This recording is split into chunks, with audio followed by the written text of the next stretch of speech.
Sa Negros Occidental, mga kapuso, nautod gid ang nawalang kamot sang 29 anyos sa si alias Ven, sang ginlabo sa ispading sang iya 43 anyos ng mata nga si alias Rico sa barangay Magallaon Cadre, Moises Padilla. Sunod sa kapulisan na salaan sa biktimang sospek nga mo ang nagutod sa supply sa ila kuryente rason nga nagbalos man ini sa sospek.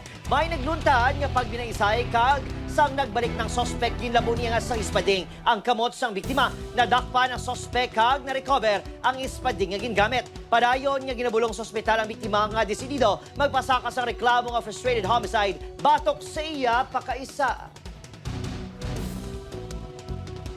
Suspekto naton si Bangdan sang nga amo ang nag-utod sang supply nila sang kurente na mo to nagbaisay na sila nga duha. Ang iyabalay naman to ang sa biktima gikuhaan niya man kurente ang iyabalay para na sila